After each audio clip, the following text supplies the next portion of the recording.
two quotations, Tom. An editorial in the New York Times, quote, "Racial stereotypes still wreak havoc with the job possibilities of young black men," close quote.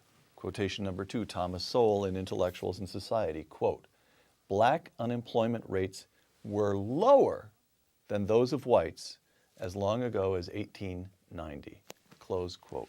And in 1930 as well. And in 1930.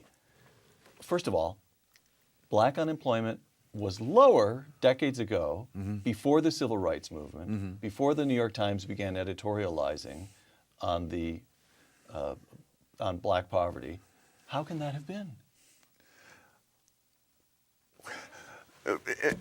It shows, among other, well, the minimum wage law is one huge factor.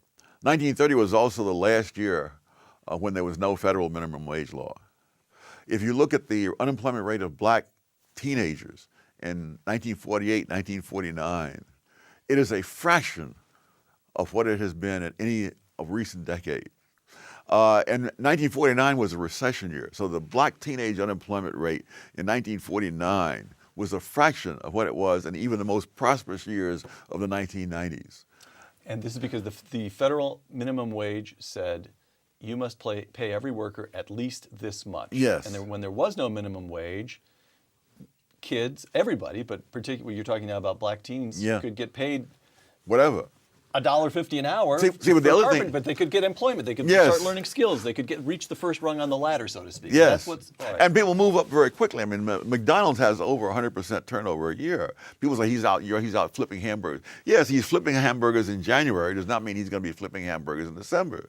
Somewhere, he's learning how to get to work on time, how to get a That's deal right, with and he's not going to be. He's going to start up the ladder.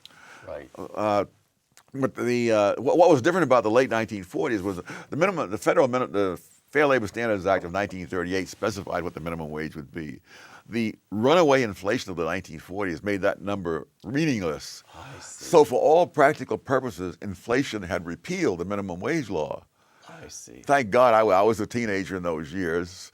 And you know, when I started out my first full-time job as a Western Union messenger, my starting pay was 50% above the federal minimum wage because inflation had made the federal minimum wage meaningless. And so under those conditions, in 1948, black 16 and 17-year-olds had an unemployment rate under 10% and slightly less than that of white teenagers the same age. Now, as you come in, the liberals say, no, we've got to catch up with inflation. Starting in 1950, they escalated the minimum wage regularly, and then you began to see these horrendous rates of unemployment among black teenagers.